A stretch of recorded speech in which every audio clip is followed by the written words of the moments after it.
Mesdames, Messieurs, bonjour à tous. Voici les titres de l'actualité. Plus de 100 000 candidats frappent à la porte de la fonction publique. À la veille des concours directs, le ministre Sungalo Ouattara a rencontré la presse autour de la question. 9 millions d'Angolais aux urnes dans le cadre d'élections générales qui devraient voir la victoire du MPLA de José Eduardo dos Santos. Demain donc débutent officiellement les concours directs de la fonction publique session 2012. Pendant 10 jours, des milliers de candidats vont tenter d'avoir leur visa pour la fonction publique. À la veille de cette session, le ministre de la fonction publique, du Travail et de la Sécurité sociale a évoqué les nouvelles mesures pour l'organisation sereine et sans faille de ces concours directs. Sungalo Apollinaire Ouattara, au micro d'Éléonore Yerbanga, rassure sur le bon déroulement des épreuves. L'organisation de concours est suffisamment délicate. Nous sommes responsables de ces 23 313. C'est dit que souvent il nous faut faire la distinction entre dans les défaillances qui peuvent survenir dans l'organisation de concours. 23 313, c'est dire qu'à tout moment, l'erreur humaine peut intervenir, qui n'a rien à voir avec une tentative de fraude. Un membre du jury ou du secrétariat qui est chargé ou un surveillant d'ouvrir une enveloppe pour un concours bien précis à telle heure sur l'ensemble pour poser le même acte sur l'ensemble du territoire. Vous voyez, dans les 8220 salles de classe, il peut y avoir une erreur. Ce n'est pas une fraude, c'est une erreur matérielle. Mais nous en sommes responsables, puisque c'est nous qui organisons ce concours. Mais nous ne formons pas et tous ces personnels, on ne peut pas les former. C'est du personnel qui roule. C'est dans les milieux enseignants que nous recrutons les surveillants et également dans le milieu de l'administration en province. Tous les agents de l'administration publique sont impliqués pour l'organisation de ce concours. Ma consoeur reviendra plus en détail sur cette conférence de presse au cours de nos prochaines éditions.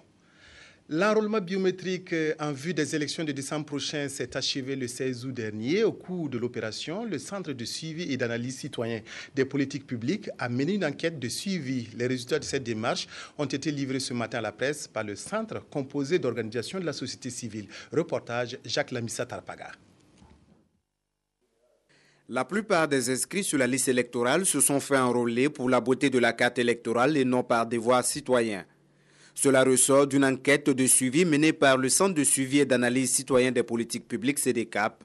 Durant toute l'opération du 2 juin au 16 août dernier, le CDCAP a relevé les forces et les faiblesses. L'on retient le bon déroulement de l'enrôlement dans l'ensemble, mais aussi des insuffisances comme la fraude et la faible inscription des femmes. Pour le CDCAP, l'heure est à l'appurement de la liste. Il est alors impérieux que cette opération se déroule en toute transparence, en présence des médias et de la société civile. Que la CENI publie aussi le fichier électoral biométrique sur son site web et le rende consultable en vue des évaluations directes par la société civile et les citoyens. Que la plus grande rigueur soit appliquée dans le traitement judiciaire et la publication des cas de fraude qui seront détectés. La CENI reçoit tout le soutien de la société civile sur ce point qui réitère son attachement à un fichier électoral fiable tout en respectant le calendrier en vue d'élections crédibles. Des élections crédibles, certes, mais également une bonne participation des 4 millions d'inscrits. Et pour y arriver, la société civile entend jouer son rôle d'éducation et de sensibilisation. Si on veut avoir la maîtrise de son destin, il faut qu'on soit un acteur de la démocratie, un sujet actif de la démocratie et non un sujet passif. La plupart du temps, on voit les gens se dire non, je ne veux pas aller voter, ça ne change rien, etc. Et ce sont les mêmes personnes qui, après les élections, se plaignent pour dire non, ceux-là qui nous gouvernent là, ça ne va pas. L'enquête faite par le Centre de suivi et d'analyse des politiques publiques a concerné 208 sites d'enrôlement dans les 13 régions. Et pour accroître la crédibilité des fichiers, le Centre propose une mise en commun à l'avenir des données de la CENI, de l'Office national d'identification et du ministère de l'administration territoriale. La Commission électorale nationale indépendante CENI et les acteurs intervenant dans l'opération d'enrôlement biométrique ont apporté leur contribution à la reforestation du Burkina. Ce matin, plus de 200 espèces ont été plantées à Ouagadougou dans une atmosphère de communion post-enrôlement. Yacouba Goro. Les acteurs intervenant dans l'opération de la biométrie, mobilisés aux côtés du président de la Commission électorale nationale indépendante et quelques membres de son personnel, ont mis en terre plus de 200 plants composés de manguiers et d'arbres d'ornement. C'est une opération de reboisement placée sous les signes de la communion avec l'ensemble des acteurs ayant contribué à la réussite de l'enrôlement biométrique. C'est un plaisir pour nous, opérateurs, de venir avec l'ensemble du personnel de la CENI, planter des arbres pour marquer d'une pierre blanche ce procédure d'enrôlement biométrique auquel nous avons pris part pour montrer aussi notre patriotisme. Cet acte de reboisement répond du même coup à l'appel lancé par le gouvernement burkinabé. Un appel qui invite chaque département ministériel ou institution à mettre en terre 1000 plants.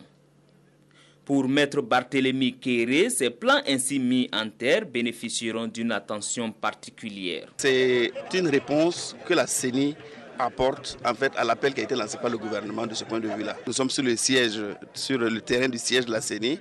Nous prendrons des dispositions effectivement pour qu'il y ait donc une clôture et on prendra des dispositions nécessaires pour entretenir ces arbres. Pour la réussite de cette opération, la Commission électorale nationale indépendante a bénéficié des conseils du ministère de l'Environnement et du Développement durable. De plus en plus de Burkinabés font recours à la médecine traditionnelle pour se soigner.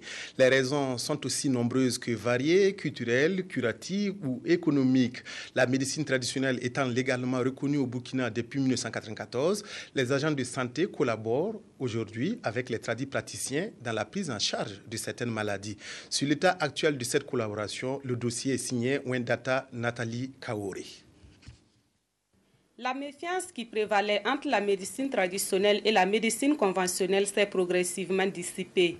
Aujourd'hui, dans les formations sanitaires, les tradipraticiens réfèrent des patients aux agents de santé et vice-versa, selon les résultats que chacun pense pouvoir atteindre. Nous recevons souvent des patients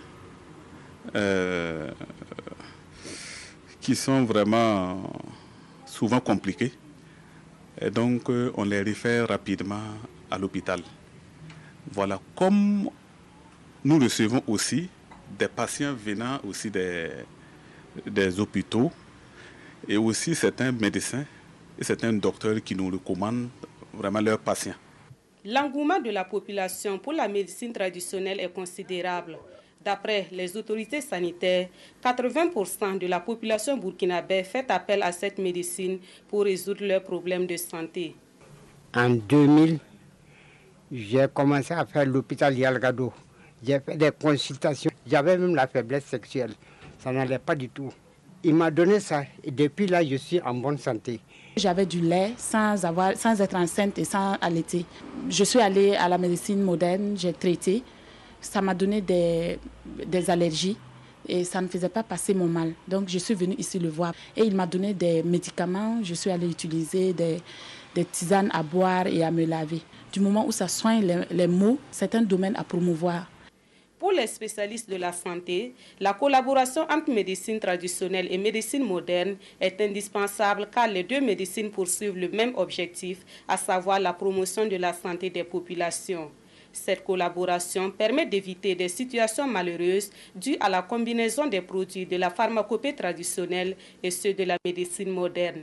Je prendrai l'exemple notamment du VIH-Sida, où les patients qui sont sous ARV utilisent souvent aussi les plantes qui ont des propriétés antivirales. C'est bien, mais il faut faire très attention parce qu'il y a des plantes qui peuvent avoir des interactions négatives avec les ARV.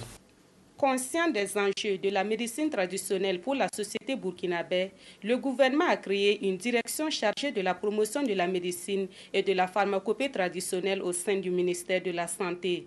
Ce service s'occupe entre autres de l'homologation des produits traditionnels et de la formation des tradipraticiens sur les bonnes pratiques.